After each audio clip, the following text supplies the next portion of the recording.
Hi, I'm Zuili, the Reading Mama, and today we are starting the journey of this channel.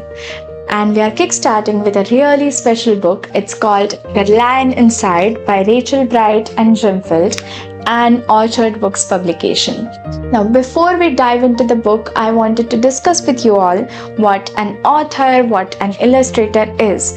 And it is important because your kid needs to know that it is a combined effort of these two people and the publishing house. So, author of the book is someone who writes the story, and illustrator is someone who draws the beautiful pictures that we see in the books.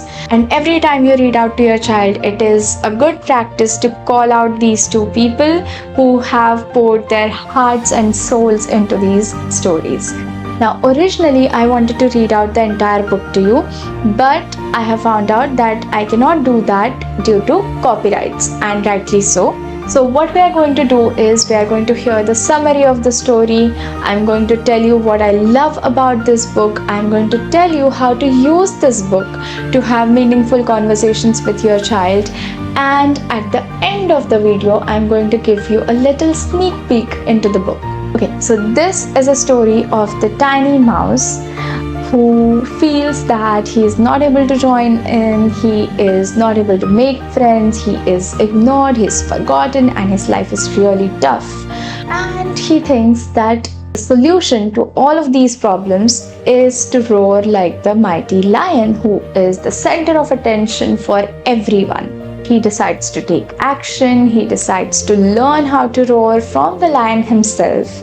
And at one point of time, he realizes that despite being physically small, he is amazing the way he is. He doesn't need to shout, he doesn't need to roar for that. He just has to stand up for himself and take a chance on himself. And that's the story of this wonderful book.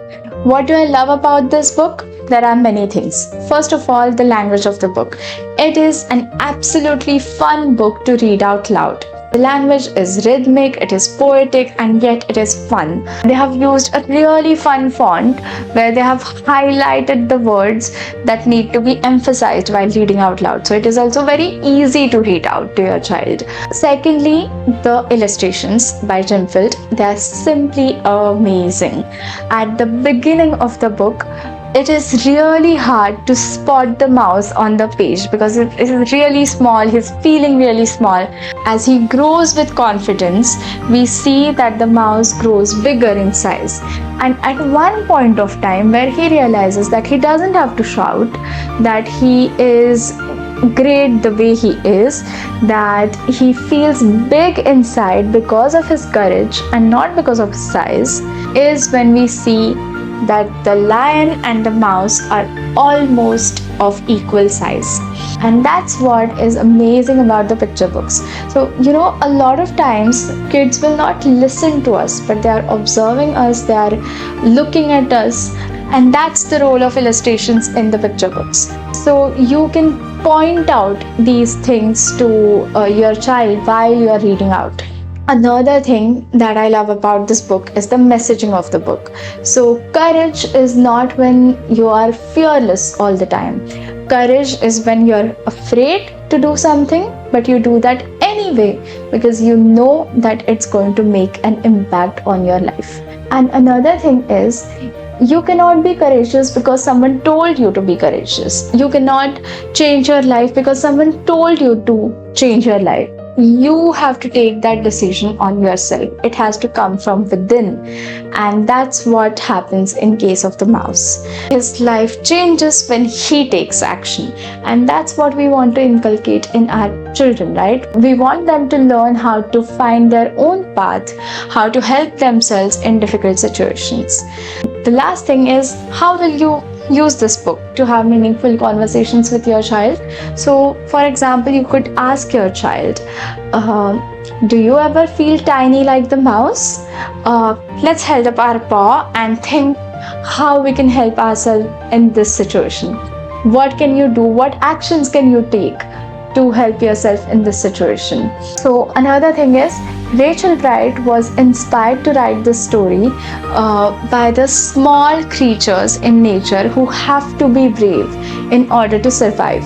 So for example, ants have to venture out every day to gather food and carry almost 10 times their own weight if they want to survive the rainy season.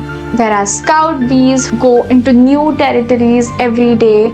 They have to fight all the predators and come back to their group and tell them where to find food next. Their entire group depends on their courage. You can ask your child to find out examples from nature where small creatures are taking big actions, are being courageous for their own survival.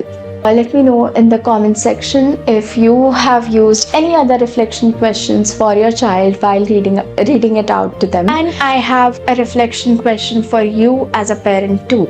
So when the mouse sees vulnerability in the lion is when he realizes that he doesn't have to shout, that he doesn't have to roar in order to be confident. You could be like the mighty lion for your child. They look up to you for a lot of things. Share your stories of courage with them. Share your vulnerabilities with your child and what actions you are taking in order to overcome those vulnerabilities. It could be really helpful for your child to see that you can also be afraid at times and it's okay to be afraid at times. And now, the interesting part is the sneak peek into the book. So let's start. The Lion Inside by Rachel Bright and Jim Field, an Orchard Books publication. In a dry, dusty place where the sand sparkled gold stood a mighty flat rock, all craggy and old. And under that rock, in a tiny full house, lived the littlest, quietest, meekest brown mouse. He was so very tiny, so incredibly small, that nobody noticed him ever at all. He got trod on and sat on and missed out for stuff, ignored and forgotten. Yes, mouse life was tough. Meanwhile, far above, on top of the rock, times were quite different. It was Lion O'Clock. This huge, toothsome creature made sure everyone saw how important he was by how loud he could roar. He was head of the pack, he was shouty and tough. He loved showing the crowd he was made of strong stuff. Yes, all were impressed by this mighty king cat. If only, thought Mouse, I could be more like that. Then, late one dark night, in his Minnie Mouse bed, the cleverest thought popped into his head. He jumped from the covers and held up a paw. I've got it, he said. What I need is a roar. Roar! What happens next? Well, you have to find out for yourself. I am linking the book in the description if you want to read it. And a little side note before we end. So this is the first book that I read out loud and recorded and found out that I'm quite good at it. So this book really did give me confidence and is responsible for this channel. Let me know if you have read the book, if you are planning to read this book to your child, how are you planning to use it for your child. Subscribe to The Reading Mumma for more such detailed recommendations. Bye.